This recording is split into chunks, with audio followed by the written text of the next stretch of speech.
eBay.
eBay. That's a Transformers reference.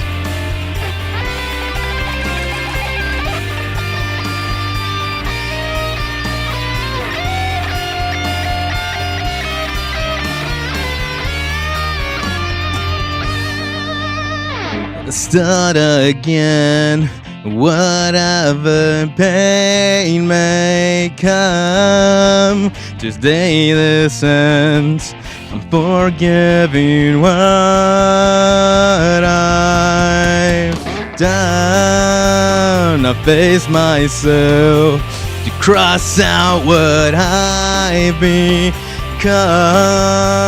Erase myself and let go of what I've done.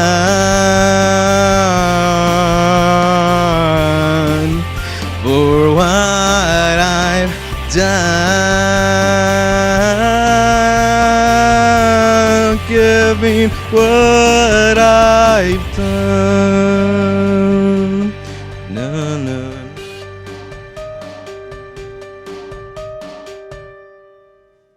Santo, welcome back. That is indeed the fun day and a half. Ladies and gentlemen, it is a Sunday fun day. So, we're back at it like a bad habit. Sure. We get copyrighted for that one, so we can skip that. Yeah, man. Happy April, Easter, April. We got past the fun part. We all had a moment. We all had an existential crisis with the U.S. government. But we're still here. Zion, we are still here. So, what else is there to do but celebrate a little, live a little, laugh, live, love. That's my job. I take my job seriously. So, with all that being said, let's have some fun. Let's strap in. Let's be cool.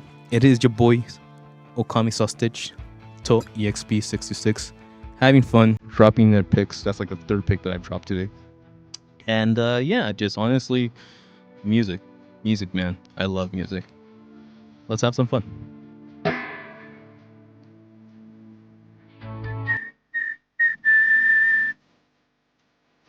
Can't you see I've waited long enough? Where do I begin? This fucking travel. You're the guy. Do you remember this?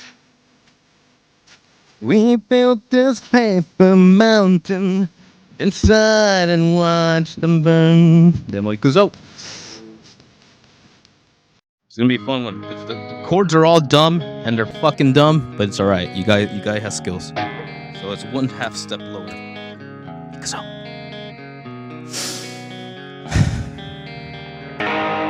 such a lonely day, and it's mine. The most loneliest day of my life. Such a lonely day.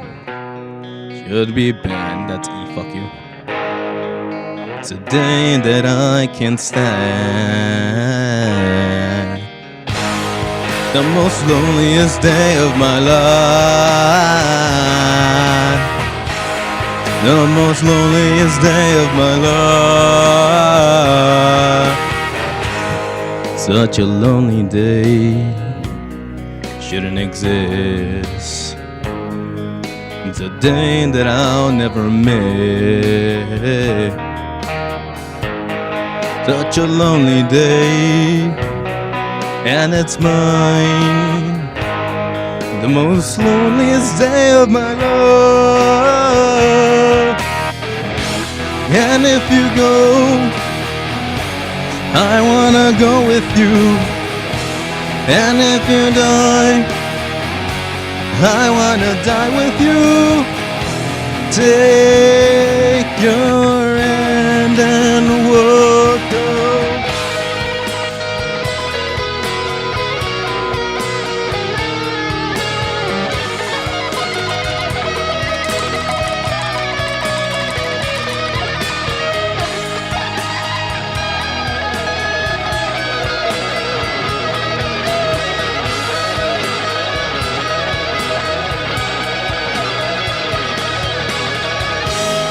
The most loneliest day of my life.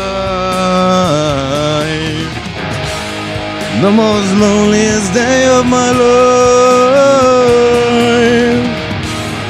The most loneliest day of my life.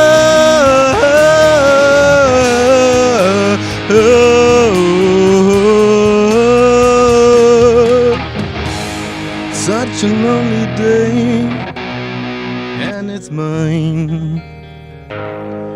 It's a day I'm glad I survived.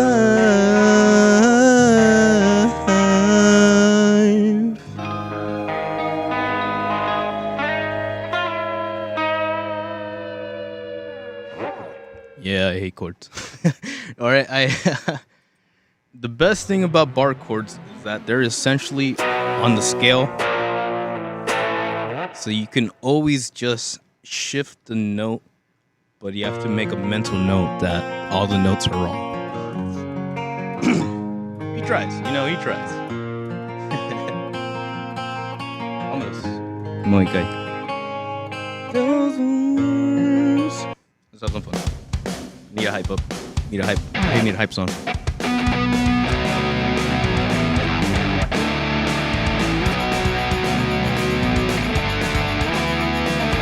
She says she's no good with words, that I'm worse. Better start that joke of a road stuck in my tongue. Went down with words too over dramatic. Tonight is I can't get much worse, which no one should ever feel like. I'm 2/4 in a hot town, and I don't want to forget how your voice sounds. These words all I have, so I write them. I need them just to get by. Dance, dance, we're falling apart to halftime. Dance, dance, cause these are the lives you love to live. Dance, this is the way they love. If they knew how misery loved me.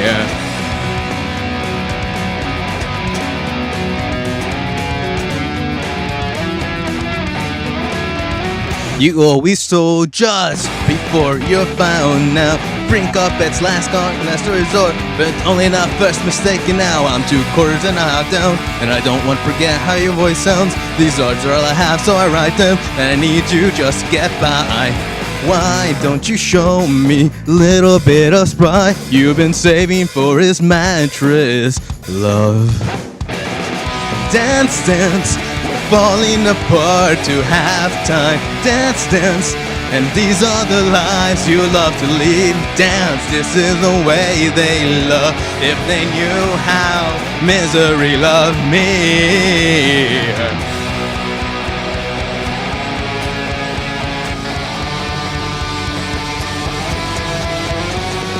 Why don't you show me a little bit of spine you've been saving for his mattress?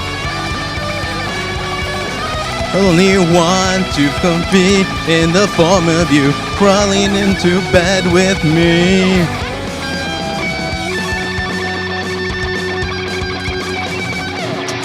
Dance, dance, we're falling apart to halftime. Dance, dance, and these are the lives you love to lead. Dance, this is the way they love. If misery love me. Dance this in the way they love if they knew how misery loved me.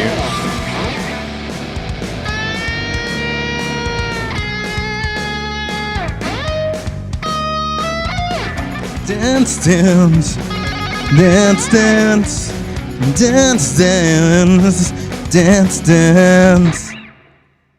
So kinda. That was my hype song in middle school. Because, you know, they had school dances. But thank you, Tyler Disco. Or thank you, Last Dinosaurs, for a little bit of disco, yeah? Yes, Cerritos. Transitioning into some news we should know. I leave you in the capable hands of my friend Okami-sa, and I'll catch you all towards the end. Ja. Matane.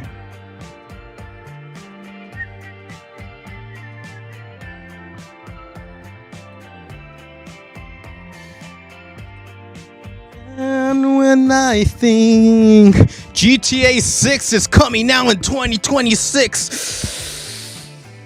I don't know about that one, Chief.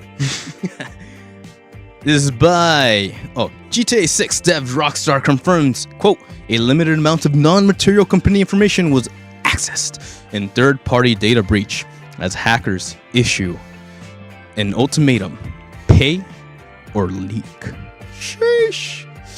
This is by Wesley Yin-Pool over at IGN. GTA 6 developer Rockstar Games has confirmed company information was accessed as a part of a third-party data breach after reports of emerged this weekend. How's that? Yes. That it has been hacked. In a statement issued to IGN, a Rockstar Games spokesperson insisted a limited amount of non-material company information was accessed and stressed the incident, quote, has no impact on our organization or our players, end quote. Rockstar's statement in full follows. Quote, we can confirm that a limited amount of non-material company information was accessed in connection with the third-party data breach. This incident has no impact on our organization. Oh, I guess I do have to live here. Organization or players. End quote. Very nice. This morning, CyberSec Guru posted that a hacker group called Shiny Hunters had used AI analytics platform Anodot, an SaaS cloud cost monitoring tool Rockstar uses, to breach Rockstar Snowflake data warehouse, posing as a legitimate internal service. Shiny Hunters has set a ransom deadline from April 14th. That's 2 days Tuesday. Taco Tuesday, baby. Demanding Rockstar pay or the group will release the data. The hackers allegedly did not crack Snowflake's encryption, rather access Andot system to obtain authentication tokens, which it then used as digital passkey to enter Rockstar's Snowflake instance. It, quote, if you give a tool like an Androp broad read permissions on your Snowflake warehouse and that tool gets compromised, the data is gone. The cyber guru said, quote, Snowflake isn't the weak link here. The integration policy is. Shiny Hunter statement in full follows. Rockstar Games, your Snowflake instances were compromised thanks to Anodot.com. Pay or leak. This is a final warning to reach out by 14th April 2026 before we leak along with several annoying digital problems that'll come your way. Make the right decision. Don't be the next headline. Final warning, pay or leak. Holy shit. The question now is, what company information was stolen? Rockstar's statement downplays the leak, issuing the insistence information is, quote, non-material, and that players have the company's plans, and that the company's plans are unaffected. I can read. That suggests Rockstar is embracing itself for the damaged GTA 6 leak half a year before the game is due to launch.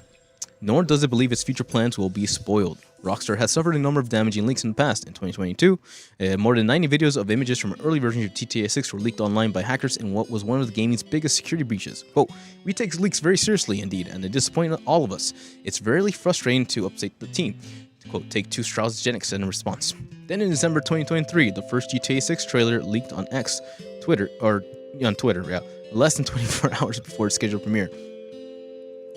leading to Rockstar officially posting the trailer on YouTube early. Rockstar developers took to social media to express their frustrations at the leak, which Zelnick later called, quote, disappointing. In terms of the leak, that's always disappointing for the team, but ultimately, I don't think it hurt us, end quote, he said. GTA 6 is due out on PS5 and X on November 19, 2026. Goddamn. Wow. This is what happens. This is what happens when you create a whole platform off of becoming like this super sick outlaw community that is goated because they get 5 stars, or they can escape 5 stars. But seriously, this is next level. Obviously, it's a hostage situation. It's a digital hostage situation. And what is interesting too is how they went about it. Again, this is like very like technical jargon. Like if you don't even like know these scripts or these systems, there's no way you would be able to find the loopholes into like getting into this. But here is the interesting part. That with AI and all the quote-unquote hacking capabilities that it has, a lot of programs, AI programs, have found these loopholes. So in reality, one can only assume that this type of thing is going to happen more often, depending on how Rockstar responds. Because it's true. They say we don't deal with terrorists because once you give them an inch, they'll ask for more. That's the assumption. So this being a moment of Rockstar being like, yo, we either pay them or we just let them leak whatever they're going to leak. What is that? We don't know. However, it comes in 2 forms. We all know that Rockstar has spent millions, maybe billions into this freaking game, right? We all know that people are quote unquote hungry and excited to experience the story and or play the game. That is very important to find the difference. Which is more important, playing the game or knowing the story of the game? Very important. Because where we go from here and what their quote unquote goal is supposed to be at the end of the day really is reflected on where this will end up and how far other people will take it. I'm gonna go on a limb here. I'm gonna be honest with you. I think it would be for the best for the game to leak. Go ahead and like break me through the coils in the comments. Go ahead and let me know what that makes you feel. And I'll explain myself. You're not going to like it, but I'm going to explain myself. Because I feel like it. The fact that Rockstar Games is like, yo, man, we're investing so much into this because we know people are going to buy it. And you know what? We're going to raise the price to 100. Not confirmed yet. We're going to raise the price to 100 for this game because we know it's that much work and data and blah blah blah and it's been put into it. One side of me goes like, okay, you guys are goated, you guys know what you're quote unquote doing. There's a universe that you're building has steps on steps on steps on steps, so I appreciate what you're trying to do. Yet the other side goes like, no, we don't need this. I don't need this. I grew up with GTA. I played GTA. I know GTA. And while this is exciting in terms of technical ability, in my heart of hearts, there's no fucking way I'm justifying $100 per game. I don't give a fuck if that shit comes with toast. It's just not worth it. Because the minute Rockstar goes like, oh yeah, we're so cool, we can sell this at $100, then Nintendo goes, oh yeah, well we're fucking Nintendo, so we're gonna sell it for 120. And then you have this cascading effect. So again, I am curious to understand what they have been working on. There's a technical capabilities and prowess that we may not even know to expect. But again, that's being generous to who these people are and what it is that they do. At the end of the day, these are experiences, these are games, these are moments for people to be able to sit down, lock in, plug in, and like live a life, you know? Experience a life. And with how things have been priced and how people are getting priced out of this ecosystem, this gaming universe, $900 for a PS5 Pro. Well, if you want the best version of Grand Theft Auto, you're gonna have to buy the PS5 Pro with the Pisser 2.0 updated, upscaler. And like, again, like those are things that hit me in a way that just doesn't feel right anymore. Because while I do want to experience technology, while I do want to see what people are up to, I also don't believe that we should just barrel through if we're not going to teach everybody else what we're working on. It's selfish. In the easiest way I can express this, it's very selfish to go around and be like, oh, well, everyone should raise their prices because it's me. And everyone should be okay paying this price because it's me. And I'm curious to see how the universe will react. So here's the thing. Rockstar Games has spent hundreds, if not billions, on this title. I don't think they're willing to throw a single penny towards anybody at this point. I do not think they have the liquidity to pay off a ransom fee. And low-key, I really hope they don't. That's what I'm saying here. I believe that this game does not deserve to be hyped up as the end all or be all of video games. This is, yes, a moment. Yes, we're quote unquote gonna be proud of it, and I'm curious to see what these people have been cooking for forever. But I don't need it. I don't need it. I'm not gonna buy GTA 5 or 6 day one. I'm not. I'm gonna watch everyone else go through with it, have their opinions, and if it's good, I'll consider it. But I don't need it. And I'm gonna be real with you. Again, this may sound counterproductive. Someone will be like, in the comments below, someone will be like, oh, well, I thought you said you love video games. Why are you trying to make this company crash like that?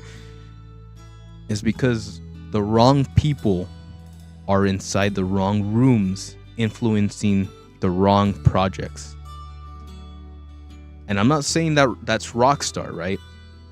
Maybe, just maybe, they're the one last developers that actually give a shit about providing something, some quality. And yeah, you could say, well, then why don't you just pay up the ass for that quality? But again, that's not what this is about. These people made a commitment to see this title through. And while that ambition does require investments, you know, money, dinero para investar en your fucking project, getting lost in the sauce just to say you did something, or throwing everything away just to like trying to justify your pain and your stress and blah blah blah is not fair when we didn't have that contract. Our contract, the gamer's contract, is to look at the product and decide whether or not it is worth our time.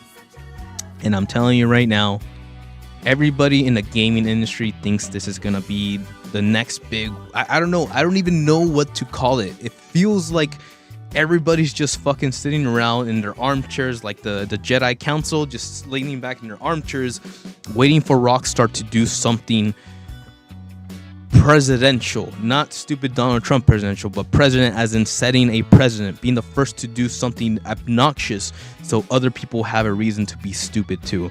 And I'm telling you right now, if that is where we're going, if that is where this industry is right now, let it leak. Let it leak. Show the universe. Let the world know what's in store. And the people that actually do want to play this, that are not just hyped out about like, will buy that game. And those will be the real numbers. And then everybody in the industry can see this is where we're at, and to fucking get your head out of your ass and actually fucking develop for the players. It's gonna be a rough couple weeks. Trust me, I know. But this Tuesday, we'll find out. Now, I don't want to say that I condone these people doing this. It is still a shitty thing to do, to kind of like twist someone's arm behind their back and be like, well, you either do it my way or we go the highway. But again, it does feel like this is something that has been building up. And the fact that we're at this place at this moment where we've never had a fluctuations like this before in our past console generations, something needs to change. Something needs to be addressed. And unfortunately, sometimes these damn fucking investments and CEOs do not listen to words. They only listen to stocks and greens. And this is where we're at. So, what do you think? Is it worth it? You want to leak it? You want to pay up the ass just to keep your eyes behind, like hidden? Let me know, man. It's weird out there, and I just really hope that all this quote-unquote hype is justified, yes, but is also taken with a bit of stoicism, in terms of like, this isn't the second coming of Jesus. Don't act like this is gonna fucking pay off your mortgage. You know what I mean? There's things to do. So hey, let's figure that one out.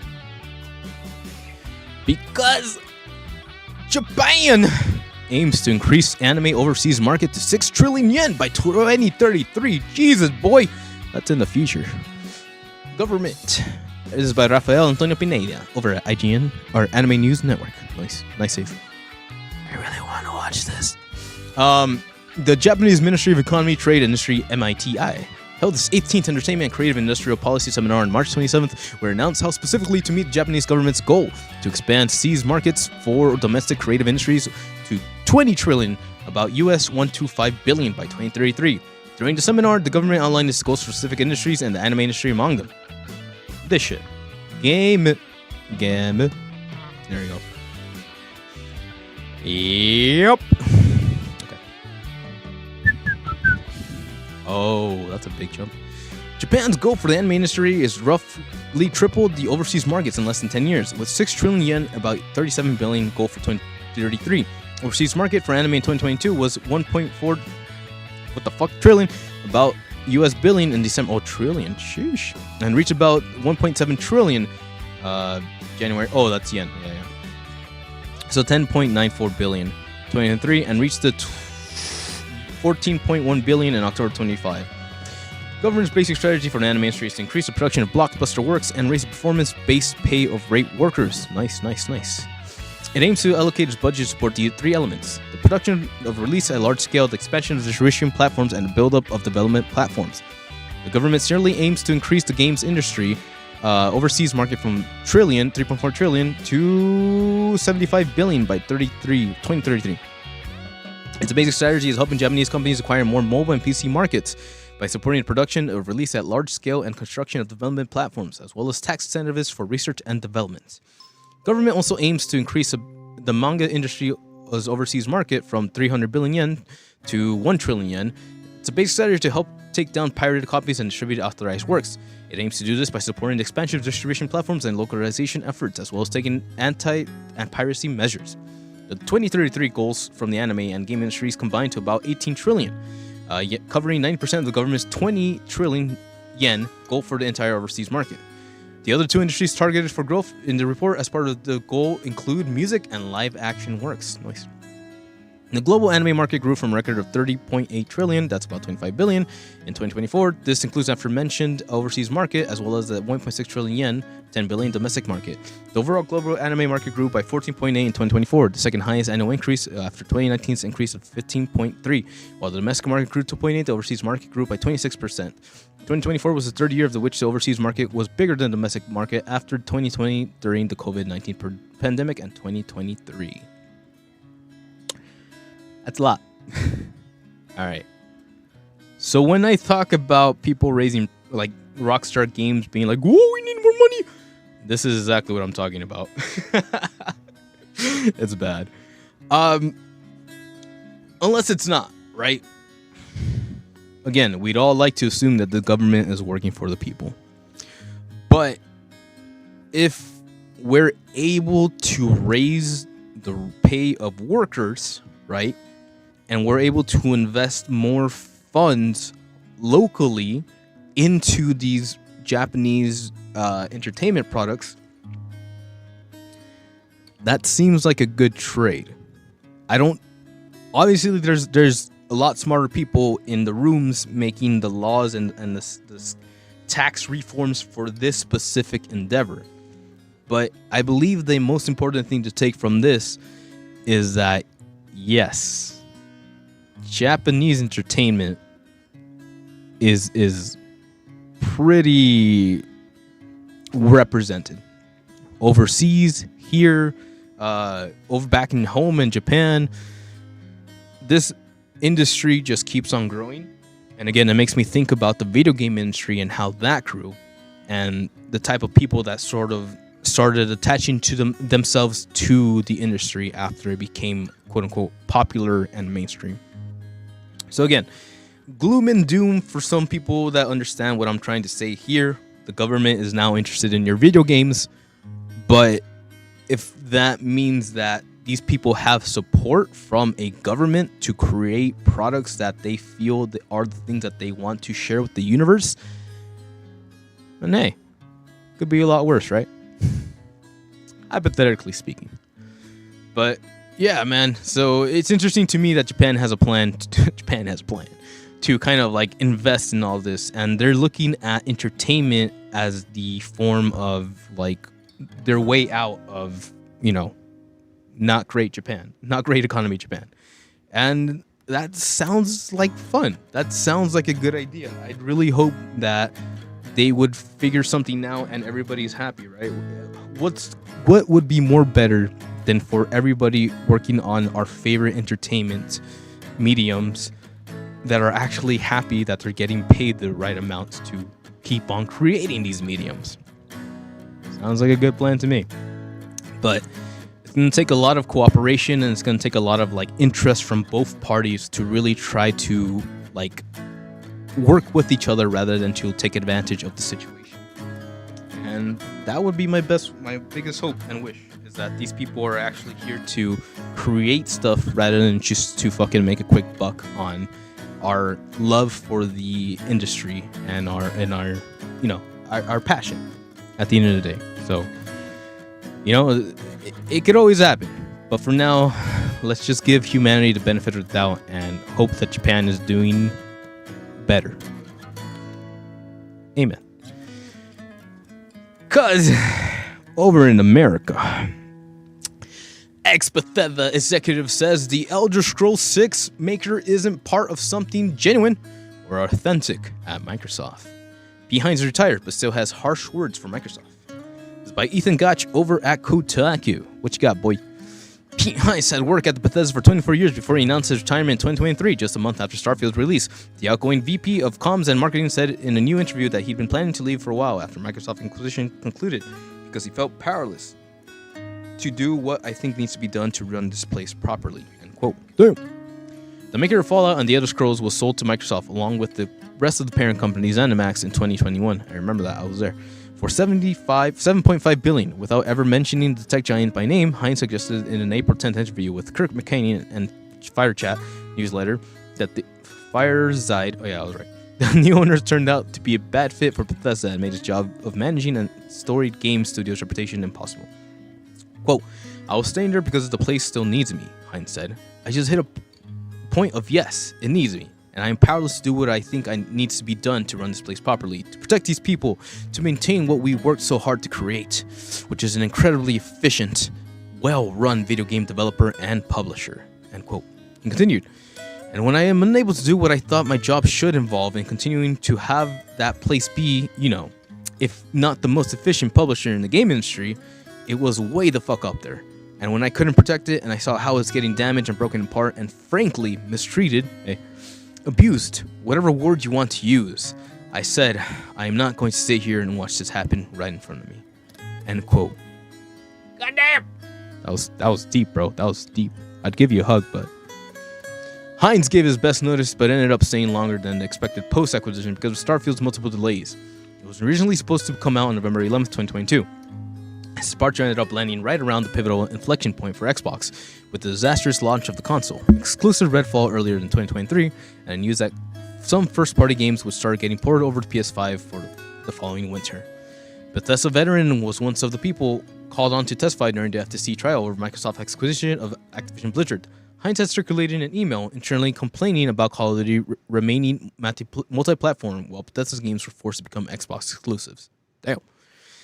He was later required to defend on the stand why a game like Indiana Jones and The Great Circle might benefit from only launching on one platform. It had been originally planned as a multi-platform release when Bethesda was independent, and had subsequently come to both PS5 and Switch 2 as Microsoft has pivoted away from exclusive across from many of its first-party studios. Hines said that the worst part of his career was, quote, "to join a place I generally was a fan of, and people there I generally held in high regard and esteem, and then to get there and see how it actually worked." Ho, buddy. Been there, done that. I feel you. He can continue. To talk is something, right? But I'm very much about what is the follow-up to that? Do you mean what you say, or are you just saying shit that sounds good, and then as soon as you leave the room, that's completely forgotten? Because that's not how we ever operated at Bethesda. End quote. Hines, who joined Bethesda on the ground floor right out of college, helping it with guides for its games and rising through the ranks to later be presenting its games on stage at E3, didn't specify who at Microsoft or which parts of its business culture he was specifically referring to, but there was clearly no love lost for the Xbox maker turned AI hyperscaler. Quote, That's not to say everything we did. What the fuck? That's not to say everything said. We did, he added. Yeah, we probably didn't fucking come close to that. But that was absolutely our intention. We are going to do what we say, what we want to do, and be genuine and be authentic. And truthfully, I still think Bethesda is just part of something that is not authentic and not genuine. And that shouldn't be a surprise to you. Whoo! It's Starfield, huh? Those are pretty damning words, honestly. When you have someone that has been with that company for so long saying things like this, god damn, you fucked up. Because now anybody who is excited for Elder Scrolls,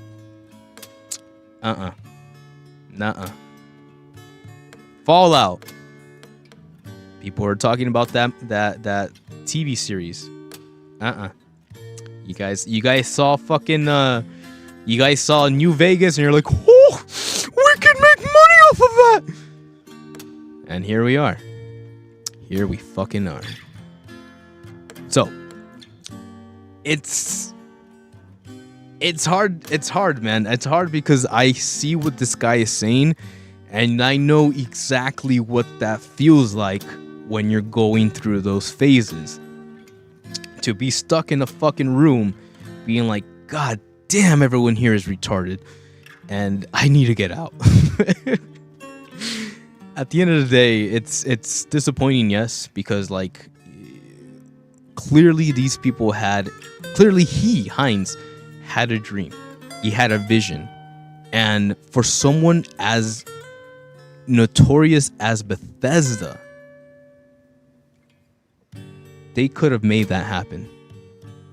But some piece of shit that spent $7.5 billion decided it wasn't worth it. These fucking people, man. I swear to God, these fucking people need to get fired, or honestly, like, I don't want to say it, but bang bang, baby. I'm so done. I'm so fucking done with these dumbasses who are just like, oh, money, oh, money. So let's talk about something real. In-N-Out shares why the fast food chain will never offer up mobile ordering or app-based pickup. This is by Adam Bankhurst over at IGN. Love this place. In-N-Out CEO Lindsay Snyder Ellingston has revealed why the fast food chain won't ever offer mobile ordering or app-based pickup. As reported by Dextero, Sydney Elson was speaking at Pepperdine University and discussed how In-N-Out stands above the rest of its competition by offering top-tier customer service and freshness, which it doesn't believe is possible if it leans into these new trends. Woo! Quote, we have for sure had that put in front of us, and the answer is no. Ellington said of a mobile ordering and app-based pickup. Quote, the main reason is part of what makes In-N-Out an experience so special is the interaction of the customer service, and that we're able to give the smile, the greeting. Just that warmth and feeling of the culture. And so, mobile ordering will definitely take a piece of that away. And there's also the freshness factor.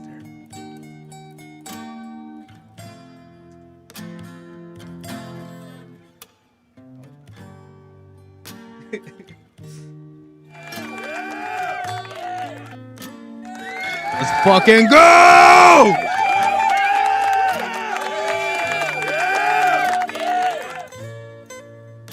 Damn it, I needed that. In-N-Out has never been one to copy what its competition is doing, and it has been very reserved in how it chooses to expand. The chain was founded in 1948 in California. Hey, baby. And despite its popularity, has been open in stores in the few overstates since then. I mean, it even removed Order 67 from the viral meme that took the West Coast burger chain by storm. What? What? After viral meme takes switch by Twitch by storm. No! They got me. Shit. What? I mean, it removed which took the West Coast burger chain by storm. Oh man! For more in the world of food, check out the brand new program and blah blah blah. You're just fucking marketing. Okay. Listen, man. I've said this before. That the world is changing. That certain people don't feel happy to even be out there to work, right? You talk to a cashier and they're sort of like standoffish, or stuff has changed. Customer service has changed, and I don't blame them. Honestly, I've been through the ringer. I know what it's cost and what kind of like mind state you end up at the end of the day, depending on how your day goes. So I'm not here to blast anybody for that. But to see a leader, to understand that there is a leadership that knows just what is at stake. Get it, burgers?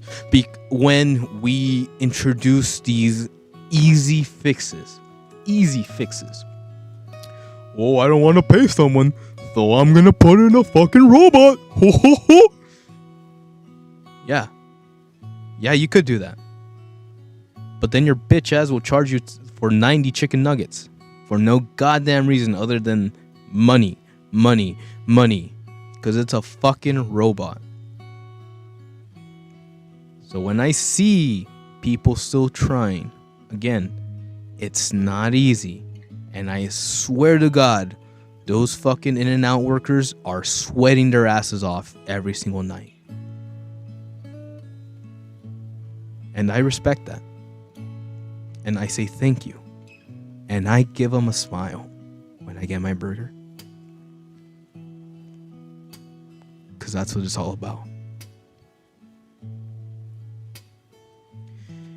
Wit Studio apologized for uses generative AI, unless you want to be a lazy motherfucker. So it's like Wit Studio apologizing for using generative AI in the opening sequence of Sentence of Bookworm Part 3 anime. This is by Crystal Hodgkins over at Anime News Network. Wit Studio revealed on Friday that it has investigated its production process after the first episode of Ascendance of Bookworm Part 3, Adopted Daughter of an Archduke anime, aired on April 4th. The studio received feedback on the episode and found that in part of the opening sequence, the studio had used generative AI for some cuts in the background art.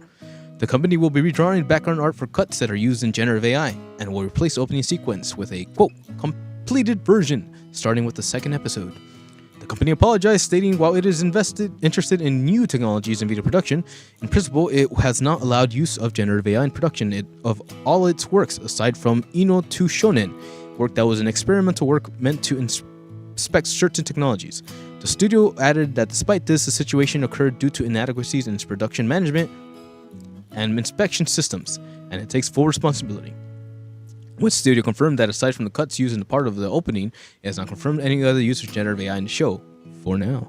Additionally, the company stated that the art director and background art studio Namhai Art were not involved in the incident. The company added that it will take the situation as an opportunity to look at its production process guidelines and management system in order to prevent reoccurrence. Update. Official website has also posted an apology from production committee and stated that the staff will replace the opening of the upcoming DVD and Blu-ray disc releases, as well as the first episode on streaming sites. Staff added if the release dates of the home video releases need to be changed, it will make another announcement in the future. After the first episode aired last week, users on social media and other sites pointed out that certain cuts of the opening sequence had telltale signs of using generative AI in the backgrounds. The anime, in the latest television anime, Biblio Fantasy light novel series, debuted, anime 2 considered occurs, and this.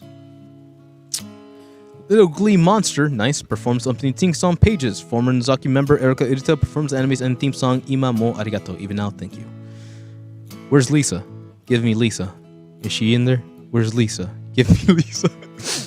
Anyways, Little Glee Monster, for those of you who don't know, is the band from Angel Beats, and Lisa started with them. Anyways, yeah, man, this is where we're at.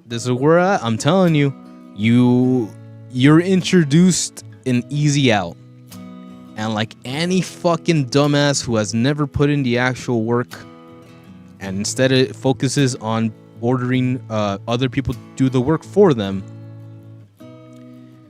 This assholes took the easy way out. So, question is, who did it? Who did it? And why was it allowed?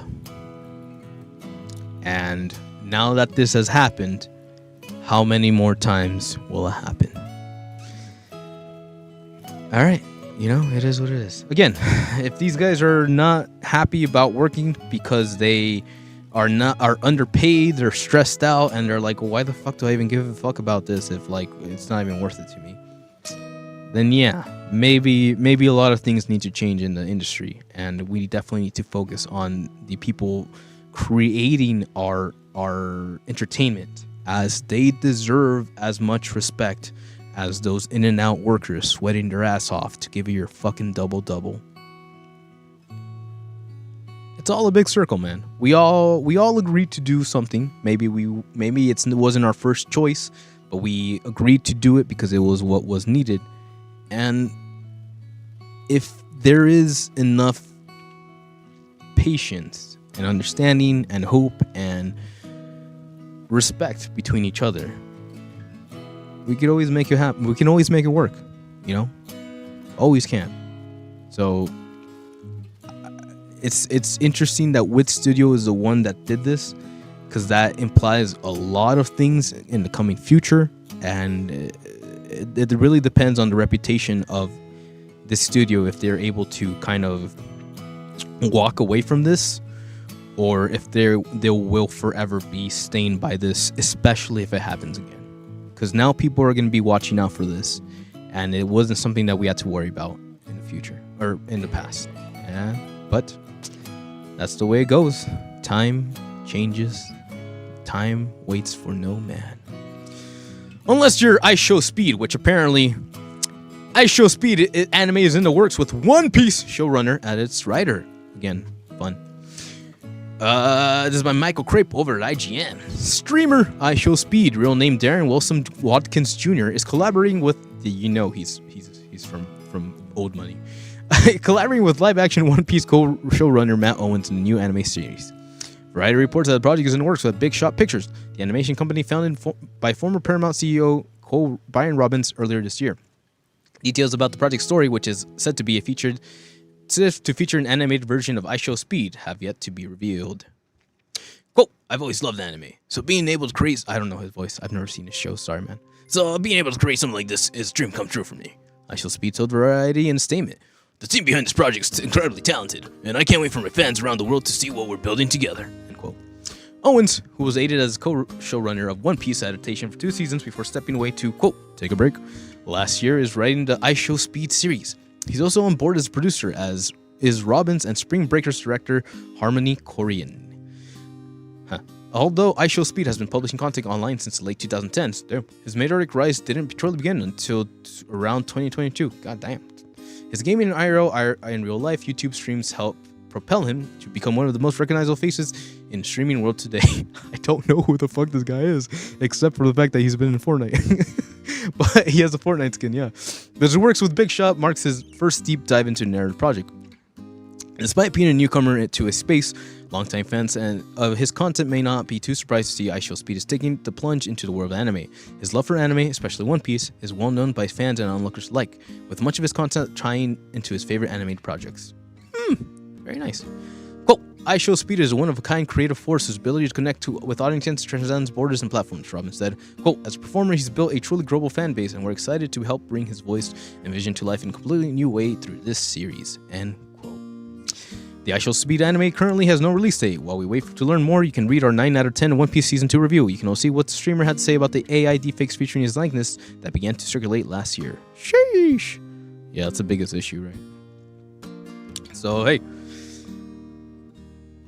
If you can dream it, you can build it. No, I'm just kidding.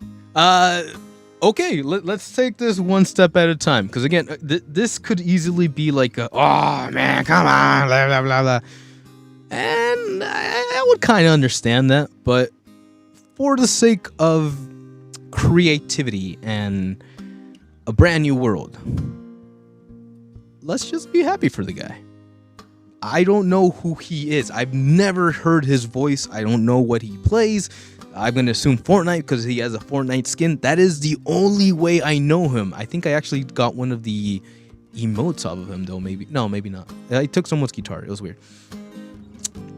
But if you're telling me there's a streamer who really likes anime, which I believe it, you know, believe it or not, the black culture is really into anime. I don't know where the whole shtick of them not being into anime came out of, but I know way too many people who know anime, who like anime a lot, and they mostly like Jujutsu Kaisen. But hey, don't worry about it; it's fair. But to see this guy come out and be like, "Hey, man, let's make an anime. Let's fucking make an anime." I've seen One Piece. I'm ready for the real piece. It's been confirmed the real piece is real, the remake of One Piece. And I want to do something creative. So, yeah, you do that, bro. Fucking put your passion where your art is, and I look forward to seeing what you come up with.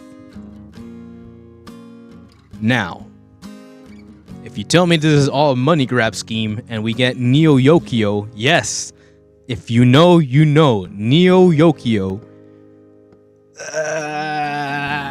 Fair enough.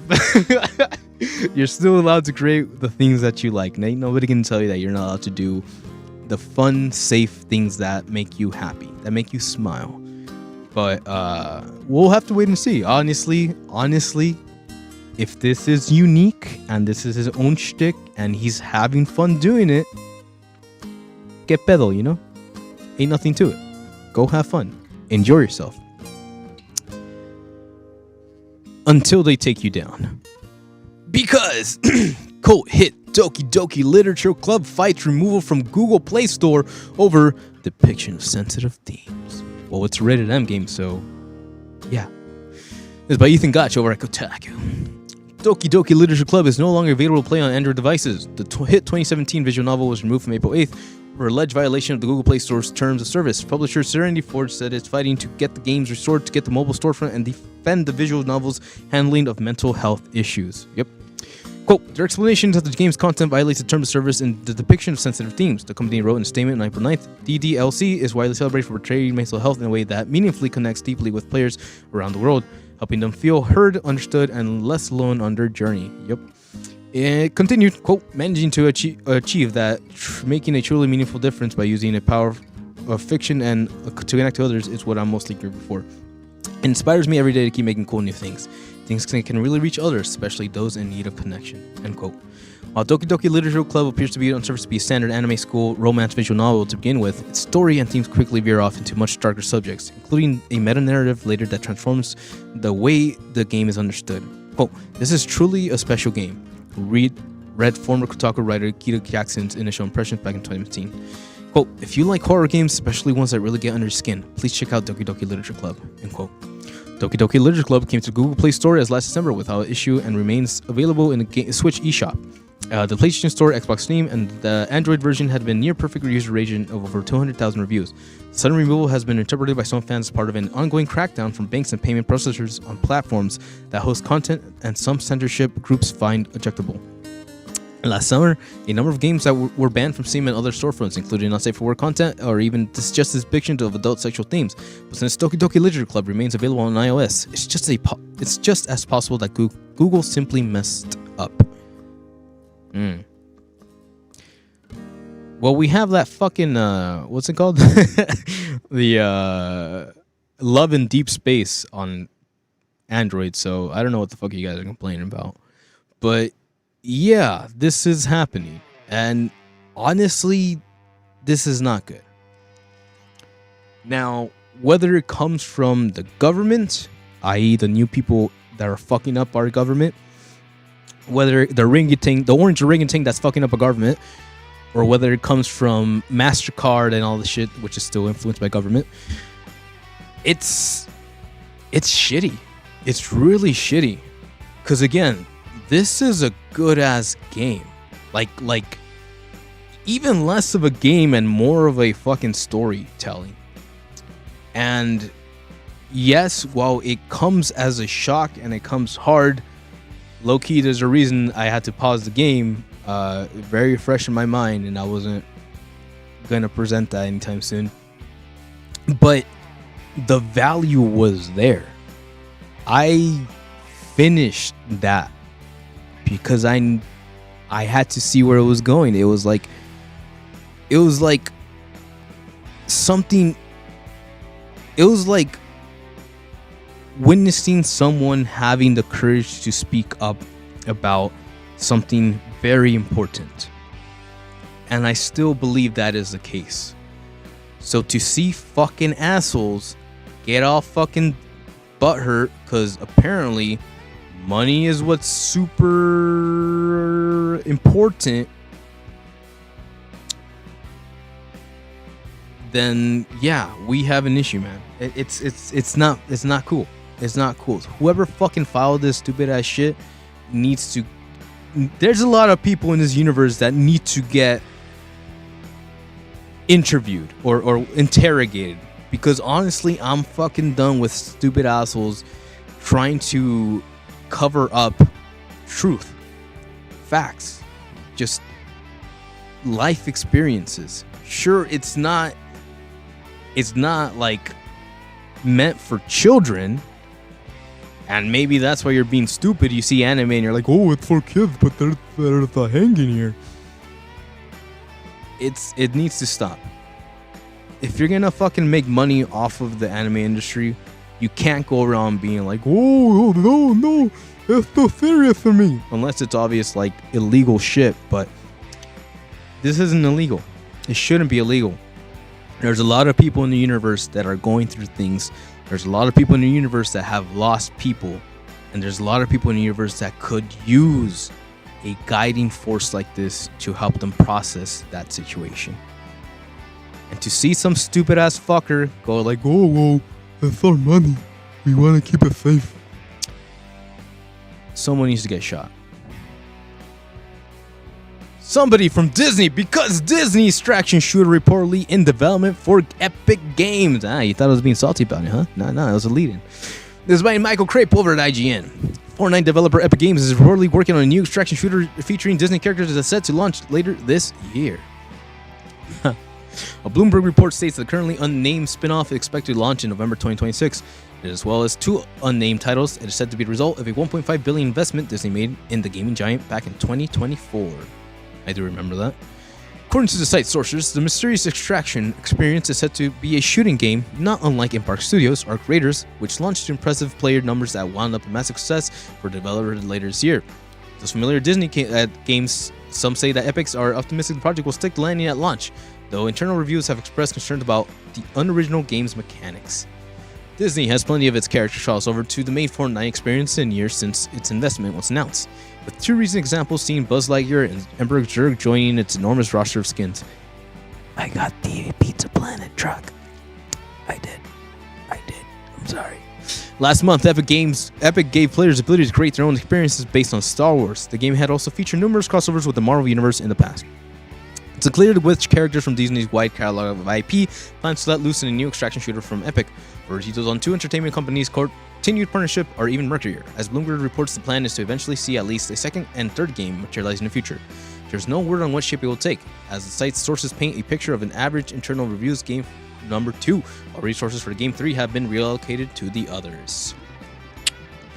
Bloomberg reports Disney was disappointed with the game's developers' progress on other projects, which drove the decision to shift resources around. Epic Senior Director of Global Communications Liz Markman told the site is reporting it's, quote, not reflective of the ambitions of Disney collaboration, adding, we are building new games and entertainment universes of Disney experiences. Epic's timeline, quote, Epic's timeline are aggressive and always have been, Markman continues. We've heavily moved on developers onto projects with releases approaching, while smaller prototyping teams are working on further off projects, end quote.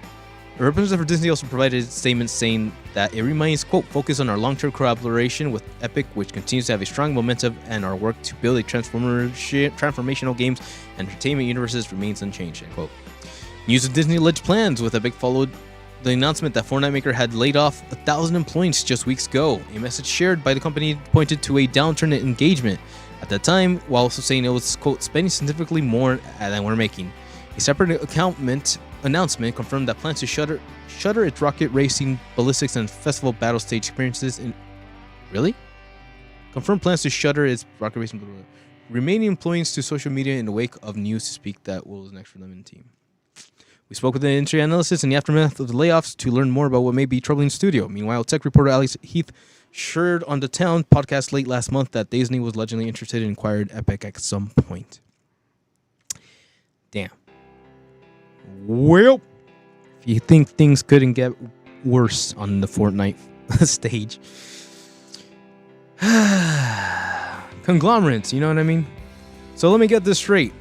Disney's fucking movies are so shitty and they've not made enough revenue on those that now they're looking at video games, i.e. Epic, i.e. Fortnite, to be like,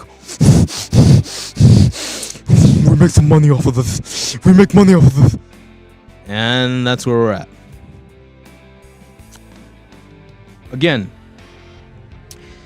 if you're gonna be sticking your fat fucking fingers into our entertainment, i.e. video games, i.e. anime, then there needs to be an understanding.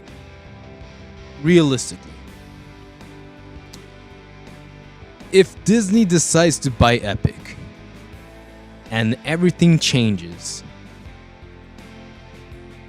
will it still be Epic? Meaning, will people let it slide? Or will it be better? Or do you think people would just be like, fuck it, we're done?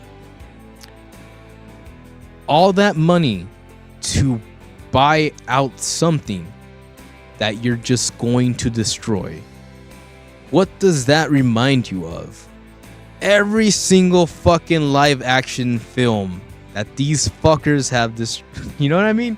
It's just, it would be one thing if the Disney that made Atlantis and Hercules and even Lilo and Stitch were still out here combining with Epic. I'd be excited for that.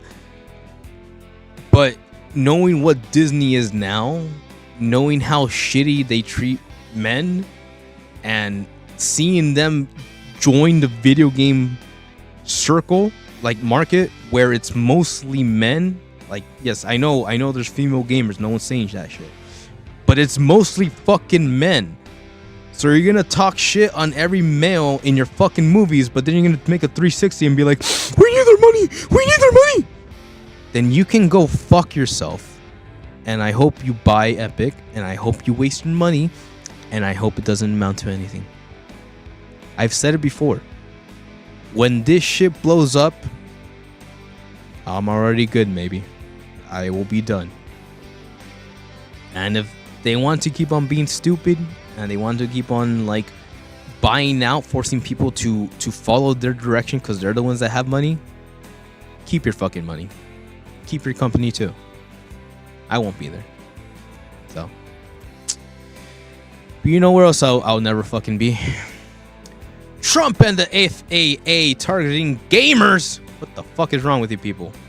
Like 10 years ago, you're like, oh, these guys are fucking useless. To help solve air traffic controller shortage. This is by Zach Swain over at Otaku. Fat ass Trump, D-Rump, fat ass D-Rump, Dick Rump, Transportation Security Sean Dickey, and the Federal Aviation Administration have planned to help solve the ongoing shortage of air traffic controllers across many of America's airports. Solution: gamers, baby. Hey. I see you, fam. Apparently he sees me too, baby. On Friday, the FAA announced that a new equipment campaign will target the next generation of air traffic controllers, which will include gamers. The FAA also released a new video of ad that includes footage of Fortnite and Rocket League and asked gamers if they are ready for the challenge, before suggesting that they have been training to an air traffic controller by playing video games for hours and hours each day. They're so fucking stupid. They're so fucking cringe, man. According to a recent study, the United States currently has 20% fewer air traffic controllers in 2026 than it did in 1981. Yet these controllers are expected to manage direct 3 times the amount of air traffic that controllers had to deal with back then. The shortage had been a problem even before Trump took office in 2024, but it has gotten worse due to continued cuts and funding. To help solve this problem, D-Rump, Buffy, and FAA are going to prioritize reaching out to gamers instead of relying on more traditional options, like college fairs. What the fuck are we doing here? FAA also claims that the feedback from the exit interviews points to gaming as, quote, an influence on candidates' ability to think quickly, stay focused, and manage complexity. Yes, we know. That's why you can fucking suck my dick from being a bitch about, like, oh, you guys don't know what they're doing. The New York Times reports that when the D-Rump administration pulled 250 new air traffic controllers, all but 2 were self-described gamers. Wait, what? 250 new air traffic controllers. All but 2 were self-described. All but 2 were self-described gamers. As pointed out by the Times, Joe Biden's administration also tried to recruit gamers as part of a larger push to help to solve the shortage. But with this effort, D-Rump's admins seem far more invested in bringing in gamers. Quote, to reach the next generation of air traffic controllers, we need to adapt. Sean Buffy said in a statement. The simplest initiative communication style and focus on gaming taps into a growing demographic. Yep, that means money. Of young adults who have had many of the hard skills that take to be a successful controller. This is just one more example of bitch rump and the U.S. government using video games in official cooperations. We've seen a lot of video game themed propaganda. This is why I'm being salty about this from D-Rump's team, including direct references to Pokemon, Halo, and Call of Duty.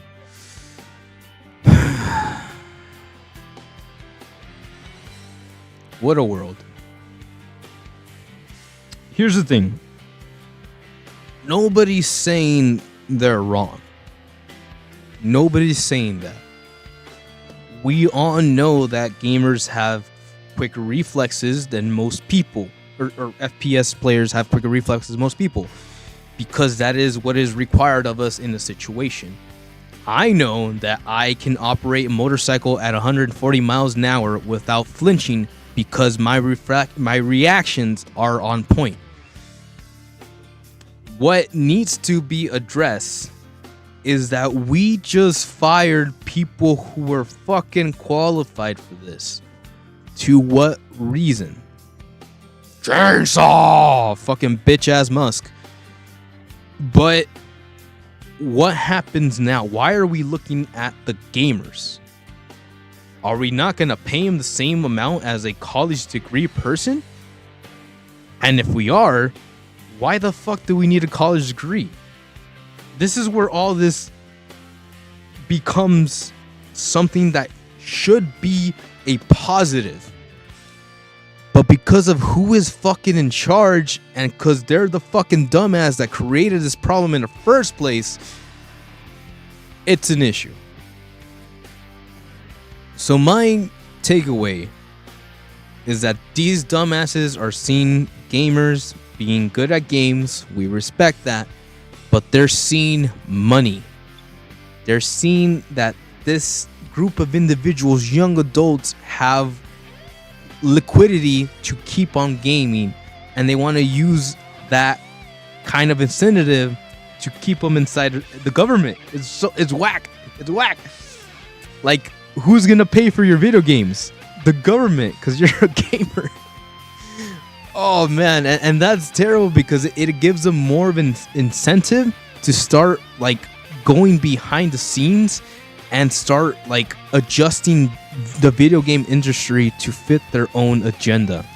We've already seen it with these stupid ass fucking propaganda that is video game themed, and that pisses me off because again, you're taking something that means a lot to a lot of people and you're slapping your own fucking ideals and saying this is what it means, this is what it's supposed to represent. And to that I say fuck you. Go fuck yourself. God fucking damn it, we're in a bad place right now. Anybody who is trying to make money off of the game industry is now heavily invested in this. And we didn't ask for this because you fucking assholes didn't want to fucking like take it seriously. But all of a sudden, when gamers who know what we want are fucking making bank, when our industry is flourishing because we have developed it and we have catered to it and we have taken care of this industry for generations, all of a fucking sudden these fucking dicks see the money and they want to make money. They want to get into the circle. They want to be part of the gamer circle. Oh, I'm a gamer too. Go fuck yourself. I'm not saying you can't enjoy it.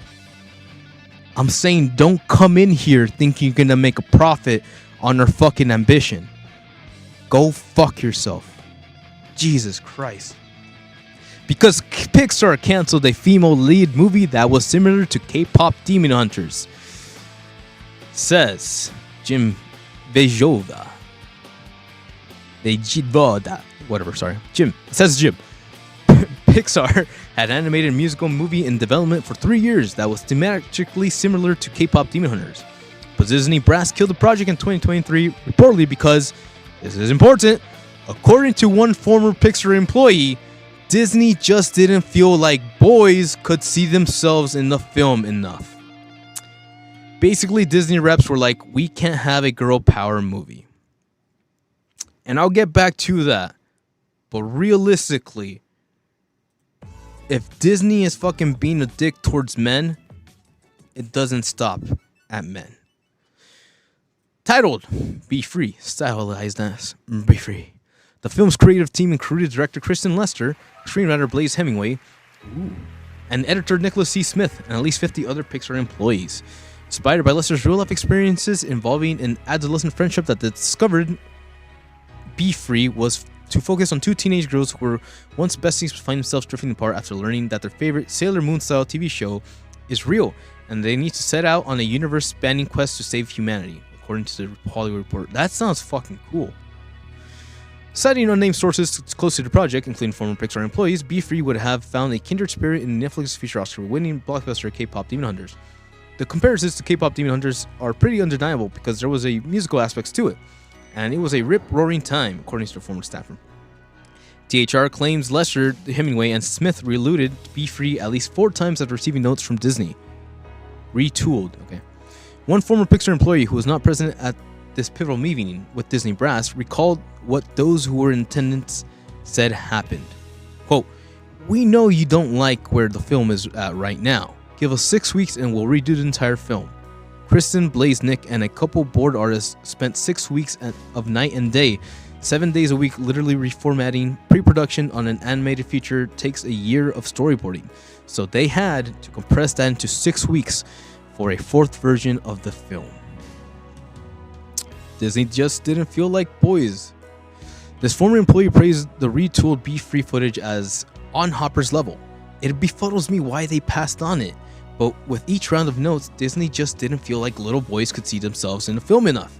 Basically, Disney reps were like, we can't have girl power movie," even though that's all they've been fucking doing these past 3 fucking generations. The staff members who work on Be-Free were reportedly so devastated by film's cancellation that they essentially staged a memorial service for it at work. Oh shit. Disney was facing political backlash at the time Be-Free was cancelled in late 2023, including a very public feud with the governor of Florida, criticism from right-wingers over the same-sex kiss in Lightyear, and I don't know what happened there. Oh yeah, that's right, and overhauling of Alio to remove any references to queer identity. Ha. It's not unprecedented for Disney to put a stop to animated film in development. Pixar previously cancelled the film Newt in 2011, while Disney Animation Studio pulled the plug on Gigantic in 2017. Pixar's next movie release includes Toy Story 5, Gato, and Incredibles 3. Ah, man. Here's the TLDR. If you have a brain, you can see it. K-pop Demon Hunters came out, was a success. Why? Well, it was a film, an animated film that had heart. Yes, it was 3 girls. Honestly, I probably wouldn't have paid attention, but my homie called me out. He was like, "Hey, we gotta watch this K-pop shit." I was like, "All right, cool, let's go. Bet, let's do it, fam." But at no point was there like a girl power, and for them to go around being like, "I don't think boys would like this," or it is like, "Oh, boys won't like that. It's too girly," is a fucked up way to interpret things. Because you're essentially gatekeeping the ability for a male to quote unquote understand and relate to a female, not on a one-to-one basis, but of understanding what a normal, healthy relationship between females could be. And I take that shit seriously, because we're born to love, right? You find someone, you're infatuated, you can hopefully talk things out, and you hopefully convince her to spend some time with you. But there's also humongous value in showing these young minds what it's like to approach a female without a carnal desire to be a man or whatever you have. It's fine. It's fine. We're good. But why would you deny this opportunity of knowledge? Especially if you're saying that it was like good stuff. If someone said that this movie was shit, it wasn't going to make sense, it wouldn't have worked. Okay, we understand that.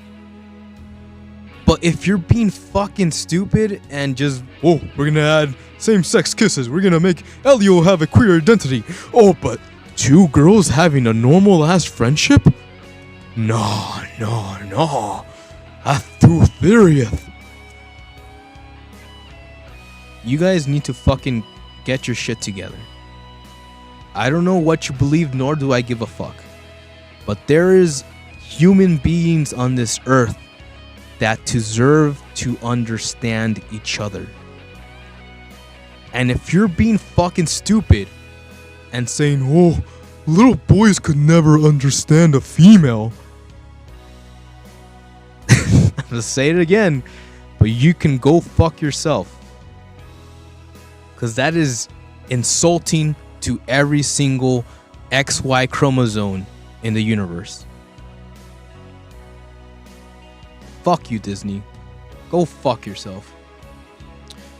Because Hollywood reporter Zach Lepun, Adam B, and Stein, because we got shit to watch. Real shit to watch. Hollywood reporters Zach Lipunski, Adam B, and Stein to direct Metal Gear Solid film. Snark! This is by Alex Mateo over at Anime News Network. Entertainment news website The Hollywood Reporter reported on Thursday that director duo Zan Lubowski and Adam B. Stein, Final Destination Bloodlines, have signed on to direct Serenity Pictures, that's important, live action film adaptation of the Metal Gear Solid video game series. The duo stated, Metal Gear Solid was nothing short of a groundbreaking cinematic masterpiece that forever revolutionized video games. We are thrilled to and honored to bring Hideo Kojima's iconic characters and unforgettable world to life. Quote, the website states that David Arid and Arid Arad are both still producing on the movie. Deadline had previously reported on 2020 that Oscar Isaac would play Solid Snake in film. Sheesh. Deadline also reported in 2019 that Jordan Box Roberts, King of Summer, Kong Island, was really directing the film at Sony Pictures. Write script, and Avid Arad, producing Peter King, was associated overseeing projects for studio. Rise also previously reported in November 2017 that canonically was slated to write the original last draft of the film. Deadline reported in March 2015 that Jade Balsoom had closed a deal with Studio Pictures Rights. Series creator Hideo Kojima originally announced plans for Metal Gear Solid film adaptation in 2006 and was planned for time at 2011 release. Production president Michael DeLuca announced in 2010 that planning for the film had postponed indefinitely. In August 2012, Kojima announced that Arad Productions, owned by Avi Arad and Ariad, was producing the movie. Most of the games in the Metal Gear Solid series follow Solid Snake, a special forces operative who slowly becomes involved in a global conspiracy. First game in the series, released in 1998 on PlayStation, sees him neutralizing a terrorist threat from a renegade special forces unit called Foxhound, who have taken hostages and seized control of a nuclear launch facility in Alaska. Metal Gear Solid 3 Snake Eater received a remake title, Metal Gear Solid Delta Snake Eater, in the game launch in 2025. Konami's last Metal Gear title was Konami. Metal Gear Solid 5 Phantom Pain shipped for PlayStation 3 and sold more than 6 million copies of the game in 2015. Yeah, whatever. So we had a bit more information on that one. Let me see what I can do.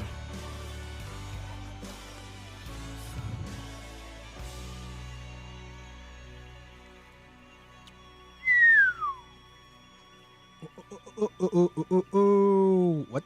Are you serious right now? Oh, news. I'm hungry. And my throat is starting to give out, so I should get some water soon. Where are you? Doko. Oh, scarta.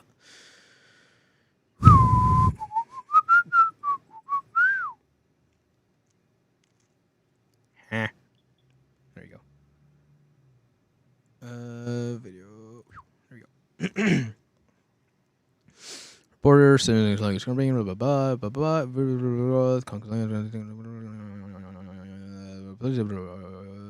Borderlands Uncharted.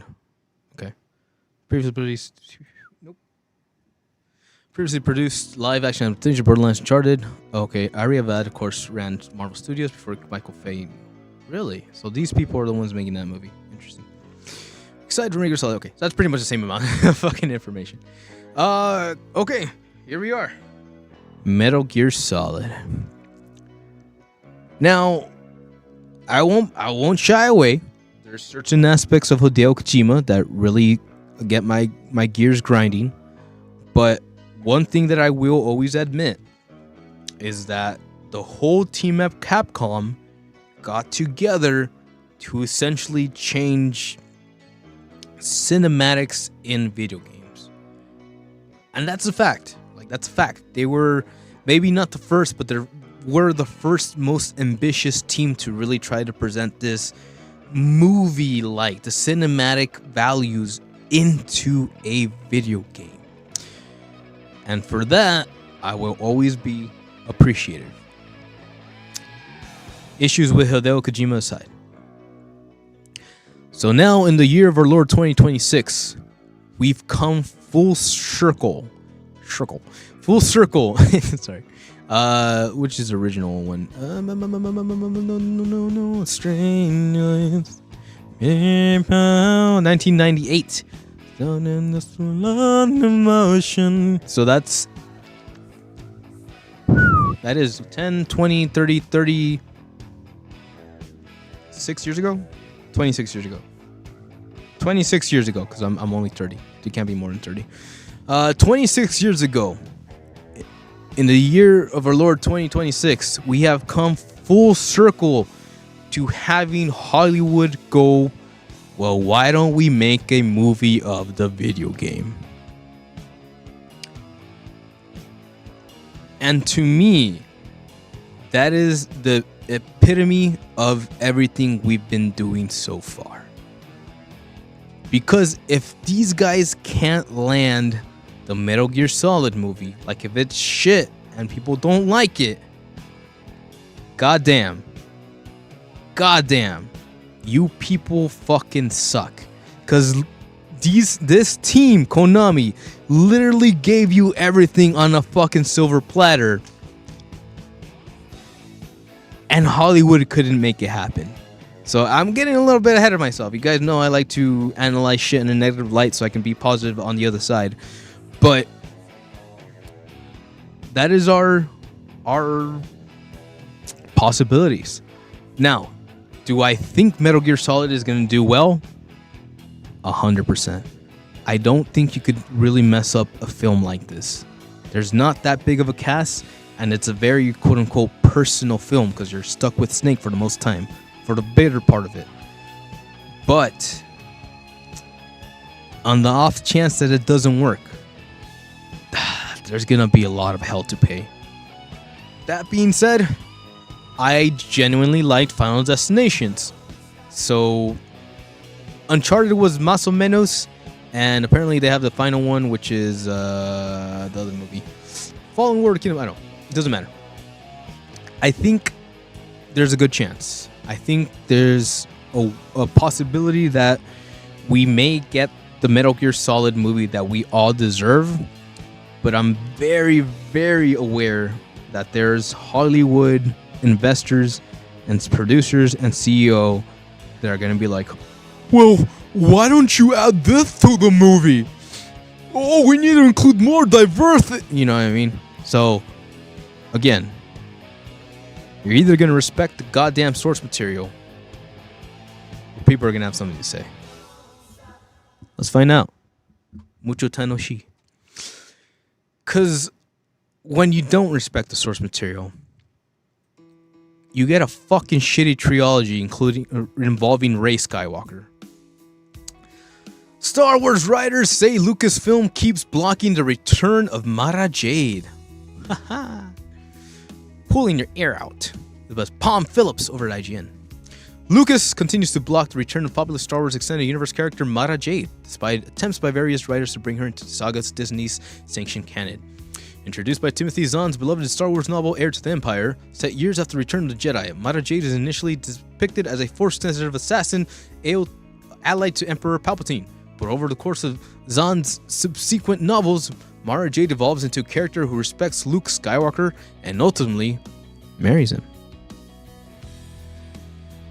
You know, Luke, Hope of the Galaxy, Skywalker. As it should be. Not your fucking bitch-ass version that you made him in the last trilogy. You guys are fucking stupid. Jade went on paper to appear in numerous later books, graphic novels, and video games, and became a key character in Star Wars' ongoing legacy on storyline. She received officially licensed action figures and other merchandise, including replicas of her iconic purple lightsaber. But all of her appearances are now deemed non-canon by Disney, which of course established its own version of what happened post-Return of the... Oh, fuck! I hate them. I hate them so much. Return of the Jedi Star Wars movie sequels, and now while numbers of other elements from Legend stories have been successfully reintroduced, Lucas reportedly remains resistant to Jade's return in particular.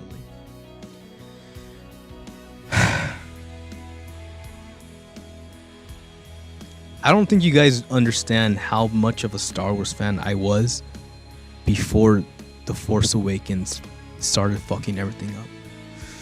Speaking at MegaCon 2026, via Popverse Star Wars Bloodline author Clea Gray said that she had asked Lucasfilms about using Mara Jade in her canon story, only to be given a swift nope. A couple times I was like, really? Really? No Mara Jade? And they're like, no, Gray said. As taking part of the same panel, Zahn said he had also asked about bringing back the character he created. I have them too, Zahn added, confirming he had also been told no. This isn't the first time that Zahn commented on Lucas' reluctance to bring back Mara Jade. Quote, I keep nudging Lucasfilm, asking them if they could write a book, Zahn said during a similar panel back in 2024. The answers come back basically someplace between no and heck no. In a frustrating response for fans of characters, particularly surprising since Zahn remains a prolific author in the franchise, even in its Disney canon era. Indeed, Zahn's recent canon, Thrawn, a Senate trilogy centered on his other hugely popular character introduced in Heir to an Empire. Oh, he's the original guy. His other hugely popular character. Oh yeah, he's the other guy. Okay, so he's the guy that created it. General Admiral Thrawn, who has been fully integrated in Disney canon, appears in various Star Wars TV series such as Rebels and Ahsoka. So what is the issue with Mara Jade? Is it true that George Lucas previously expressed dissatisfaction with the character and once said that in his mind, Luke Skywalker never married? But with Lucas no longer involved in Star Wars' story, it seems unlikely to be the reason. What? Some fans suggested that Mara Jade is tied so intricately to Star Wars being old. Star Wars' old sideline legends, this is true, canon that simply mentioning her in any capacity would only remind fans of what they once had. Others, meanwhile, have stated that it would now be near impossible to reactively add her into the story into the bits of Luke Skywalker. Yes! Sorry, fuck, I'm getting too emotional. Post Return of the Jedi as life we've already seen in the Disney canon. They fucked up Luke so fucking bad that you can't even have him get married and be the fucking badass that he really is. Fuck you, Disney. Go fuck yourself. With the secret idea of a secret relationship, plenty married, seen in Disney canon, with the idea of a secret relationship and potentially marriage and child likely now being seen as a major plot retcon. Indeed, in the end of episode 9, when Rey assumes a Skywalker surname and sets off to re-establish the Jedi, seems specifically designed to negate the need for Luke's bloodline to continue. God fucking damn it, you guys fucking suck, man. I generally don't see how they could without heavily changing her. What? I generally don't see how they could without heavily changing her. Star Wars fan Slade Pool, nice, 64 wrote on social media in response to Gray and Zahn's comments, quote, she cannot be some right hand of the Emperor when the Inquisitors exist, and she was not one of them. If she is portrayed as having a relationship with Luke, it cannot end with them together either. I'm honestly fine with them never touching her, agreed another fan, Slade Pool. It's the same fucking guy. What do you mean another fan? Bringing into canon would change her, unless they fucked that one up. It would change her character so much she would basically be a new character. 100%. We already have plenty of books and comics about her. Disney should just focus on making their own characters at this point, end quote. But others still hold on hope and suggested that Lucasfilm still has a plan for Mara Jade. It is just not ready yet. It's just not yet ready to be set in motion. Quote, I'm assuming it's because they want to use her in a show/movie sooner or later, and using her in a book or comic would now limit the ability to do the former. Quote, wrote Captain Unbalance. It's probably Unbalance. Certainly it is a time of change within Lucas, with nothing yet announced for franchise big screen or TV releases beyond second season of Ahsoka and the 2 Star Wars movies that have already been filmed. Mandalorian and Grogu is due next month, while Ryan Gosling's Star Wars Starfighter arrives on May 28th. Could the reign of new Lucasfilm's CEO Dave Filoni change the company's response to Mara Jade? Seems unlikely. Filoni has long been deeply involved in story, direction, and franchise, and there are no signs of any big creative plot that he has in job. Indeed, the status of his new Republic team movie that was announced in Yale remains uncertain. Okay, and despite a change at the top of Disney too, there's no sense that the previously abandoned Hunt for Ben Solo movie will be revived.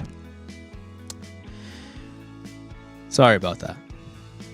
I really, really hate Disney for Star Wars. What they did to Star Wars.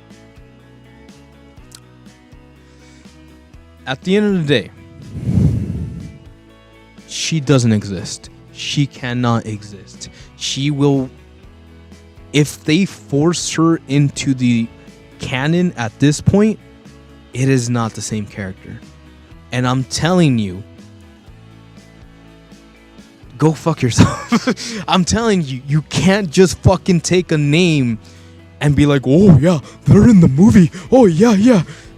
And make it a completely different character. There's no way she exists anymore. And you fucking idiots did that. You fucking idiots did this to yourselves.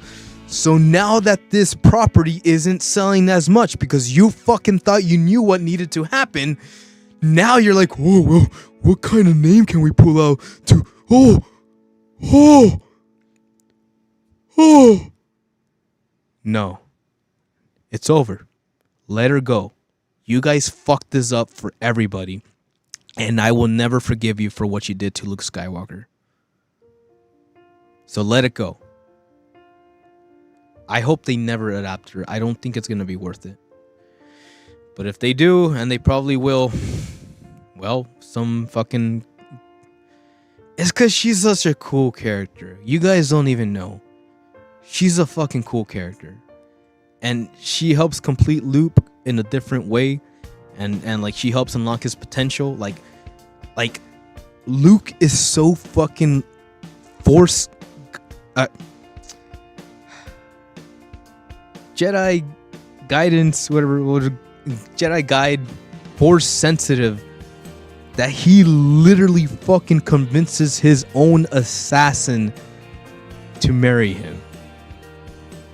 That is fucking badass. And these guys fucked that up for all of us. You will never know how good this series could have been now that Disney fucked up everything with the latest trilogy, which doesn't exist in my brain. But neither does Star Wars. Star Wars will never be as good as it used to be.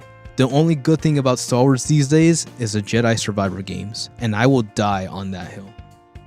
But I'll still see Grogu. It doesn't matter. Let's keep it into the space, yeah? Because I like space. In case you guys didn't know.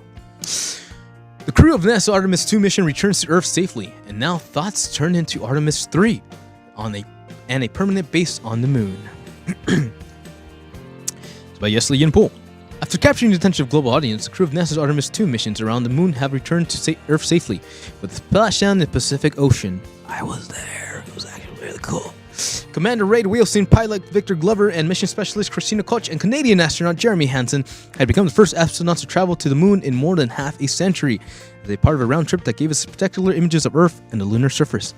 Got more than a few nods to Ryan Gosling's space film, Project Hail Mary, and even Space Sim Kerbal Space Program got a boost in players. Cute! The astronaut had traveled 252,756 miles from home at the farthest distance of Earth as part of the near 10-day journey. During their mission, Wiseman, Glover, Koch, and Hansen flew 694,481 miles in total. Their lunar flyby took them further than any human had ever traveled before, surpassing previous distance records set by Apollo 13 astronauts in 1970. Welcome home, Raid, Victor, Christina, and Jeremy. Jeremy is the name of my latest nephew. Artemis 2 astronauts have splashed down at 8 p.m. Eastern Time, UTC, April 11th, bringing their historic 10-day mission around the moon to an end. After a splashdown at 5:07 p.m. Friday off the coast of San Diego, the crew were extracted from the capsule and taken to USS John P. Lolita by helicopter for medical evaluations. They were set to be flown to NASA's Johnson Space Center in Houston to be reunited with their families today, April 11th. The flawless return came amid speeds more than 38,600 kilometers per hour when the astronauts' capsule, which the crew named Integrity, hit the upper atmosphere. The heat shield suffered temperatures half as hot as on the surface of the sun, and due to extreme heat, the astronauts lost contact with mission control in Houston for 6 minutes. Holy shit.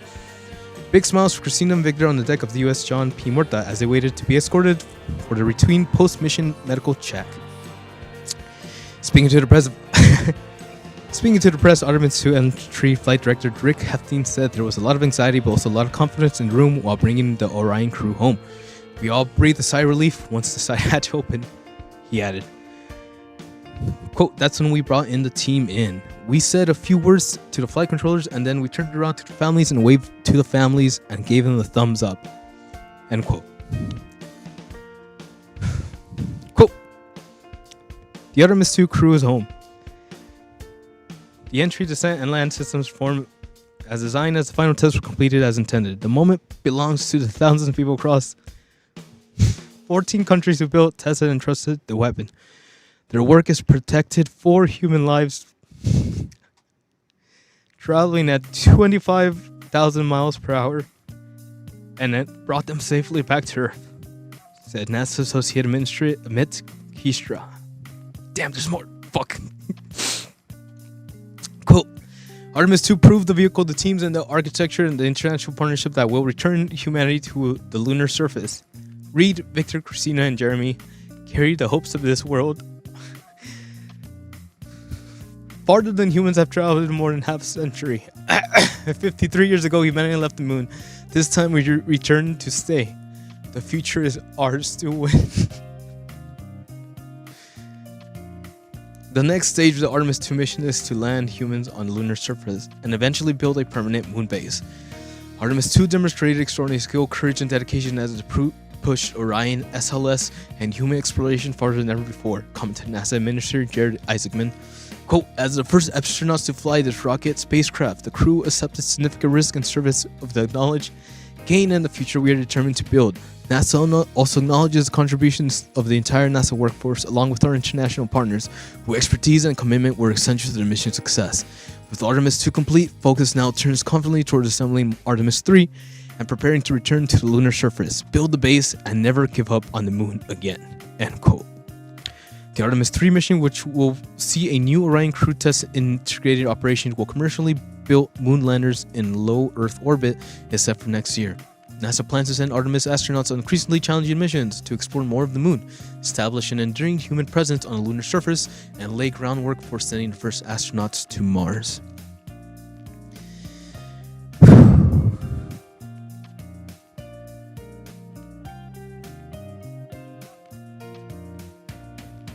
Like, it's incredible, man, and I can't help but process all the work it took to get us here, and to see these people gather together with hopes filled in their hearts, with a force of ambition, adventure. It's incredible, man. It's incredible.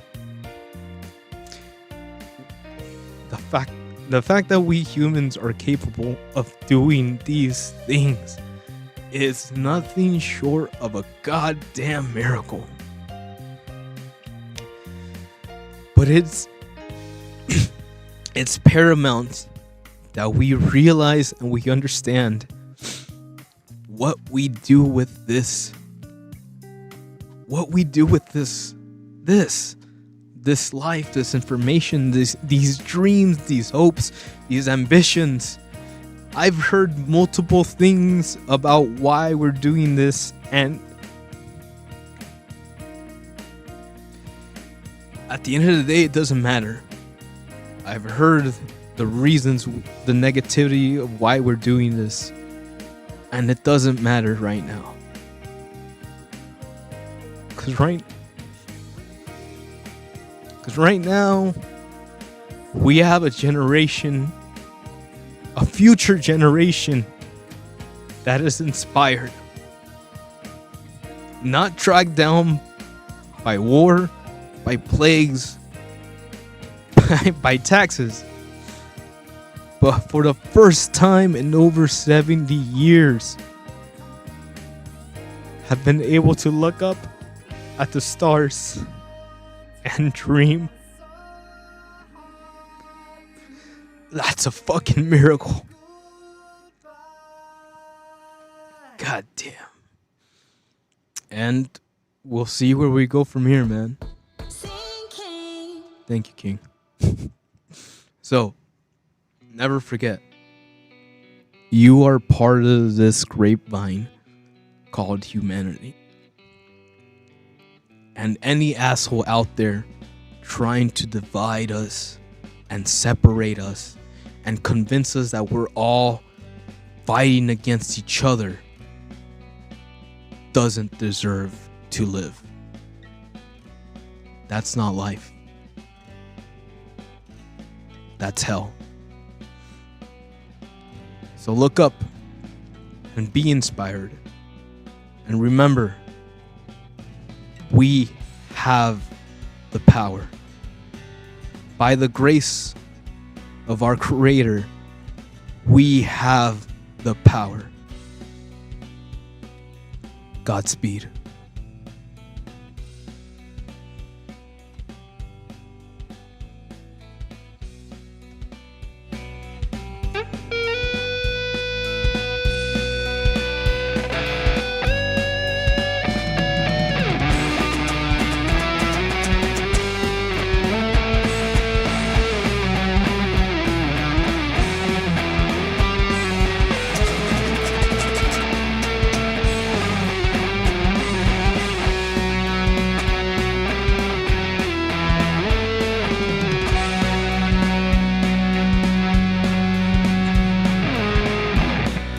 God bless.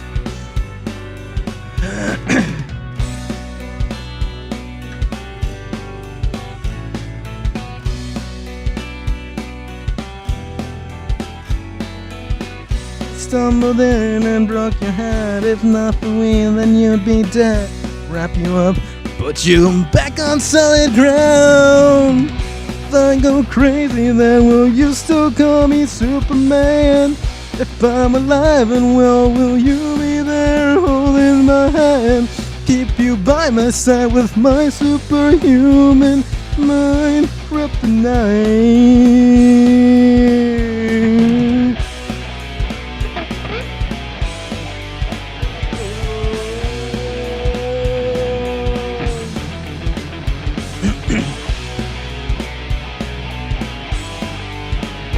Well, that was fun. Yeah, news, information, everything that is being used to kind of create our universe as we know it. I find value in that. And to be able to acknowledge that we are still growing, we are still learning, and we are still dreaming. That brings me joy. I'm happy. Let's get it. If I go crazy.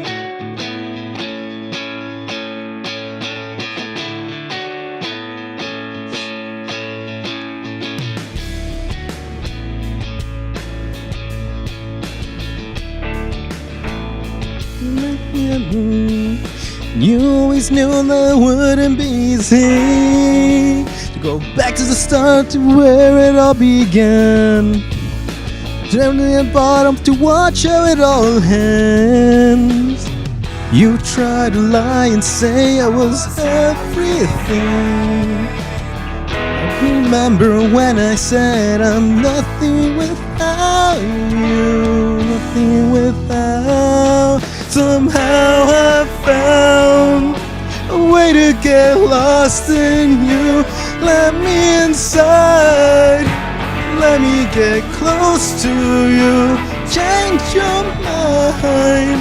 Get lost if you want me to. Somehow I found a way to get lost in you.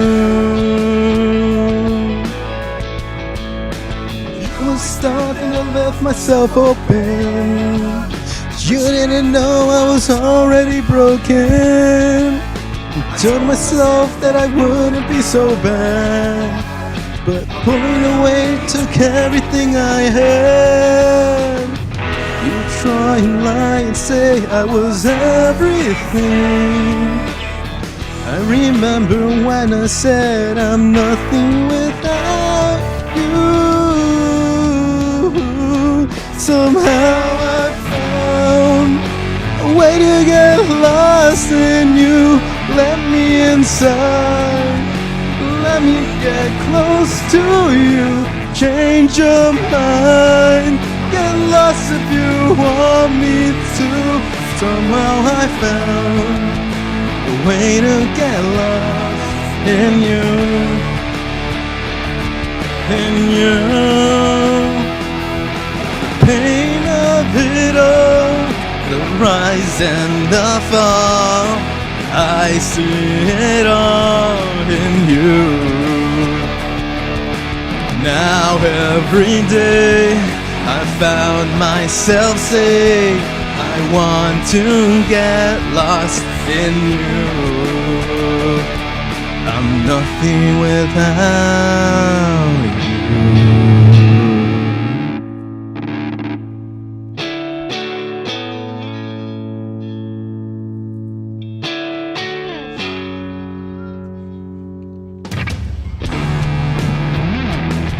Somehow I found a way to get lost in you. Let me inside, let me get close to you. Change your mind, get lost if you want me to. Somehow I found a way to get lost in you. Way to get lost in.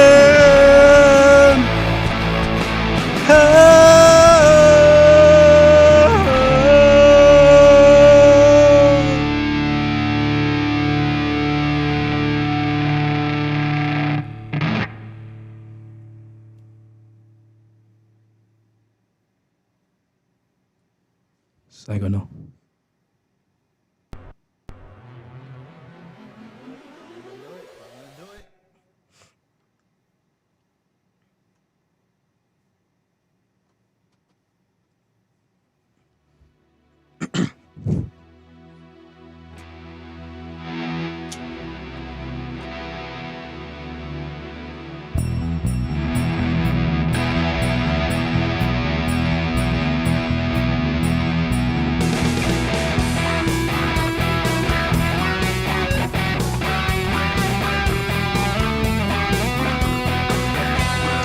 Once upon a time,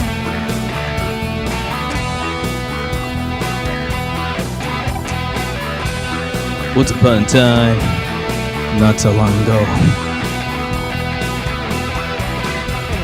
Tommy used to work on the docks.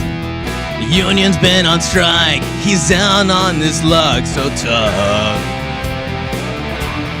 so tough. Gina works a diner a day, working for a man she brings home for pay for love. Ooh, for love. She says we gotta hold on to what we got. It doesn't make a difference if we're ready or not. We got each other, and that's a lot for love. We'll give it a shot.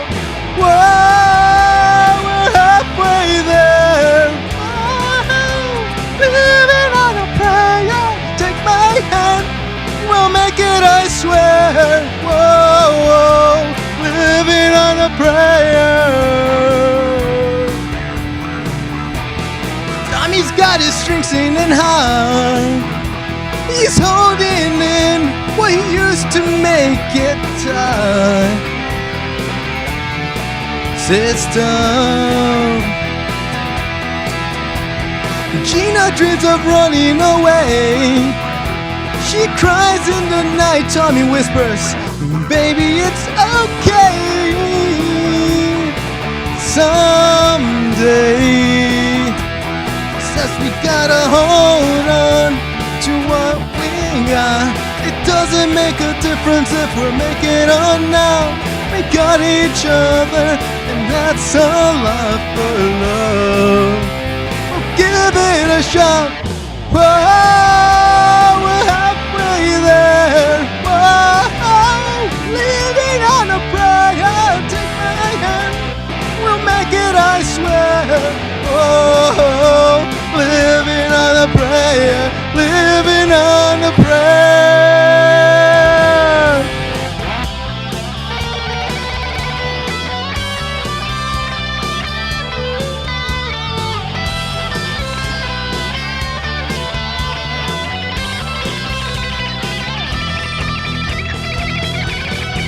We gotta hold on, love it or not.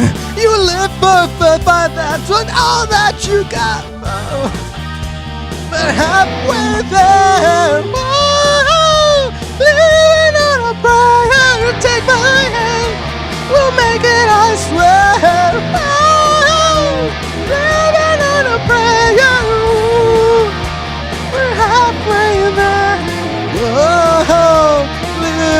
on a prayer. Take my hand, we'll make it, I swear. Whoa, living on a prayer. Whoa, we're halfway there. Whoa, living on a prayer. Take my hand, we'll make it, I swear. Whoa, living on a prayer.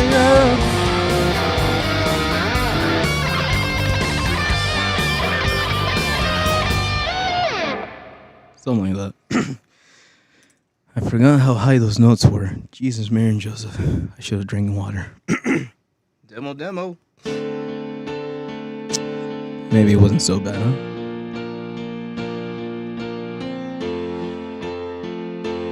You guys had fun. I hope you guys have had fun.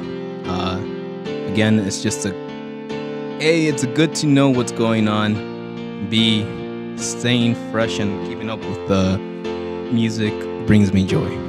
So to be able to combine those things for the short amount of time that we have, and to hopefully provide some sense of information, thought processes, acknowledgements, understanding, I believe that's all I can really ask from this universe. Nor would I really want anything more-ish. Nobody said it was easy. It's just a shame for us to part. Nobody said it was easy. No one ever said it wouldn't be this hard. Oh, take me back to the start.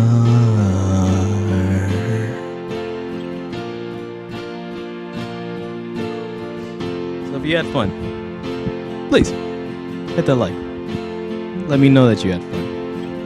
And let me know what you think about the stuff that happens. I know I get super, super emotional about certain things at certain points, but it means something to me.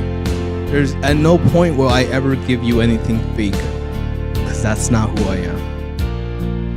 So you can take my words to the bank and know that my value comes from being honest. Tell me you love me, come back and hug me. Oh, and I rush to the start, running in circles, chasing our tails, coming back as we hurt. Nobody said it was easy. Oh, it's a shame for us to part. Nobody said it was easy. No one ever said it won't be this hard. I'm going back to the start.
Take care. Love you very much. Have fun. Stay safe. Keep on dreaming. We only exist because we observe each other. Love you very much. Ciao. Matane.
Stay.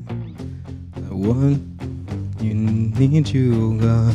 Don't take these beautiful things that I've got. Please stay. I want you, I need you, oh God. Don't take these beautiful things that I got. Oh,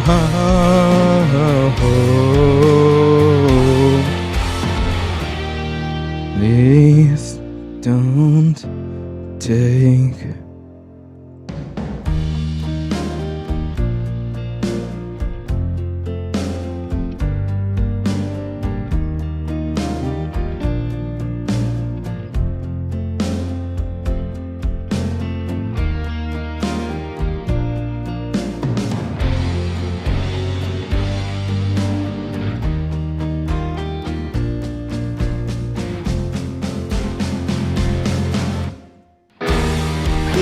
I can't.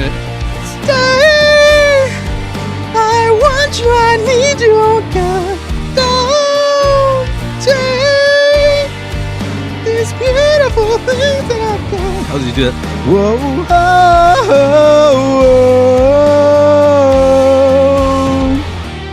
please stay. I want you, I need you, oh God. I need these beautiful things that I've got. I thought I was gonna keep on going. Okay, that's it. Thanks for watching. Love you. Bye. Ciao.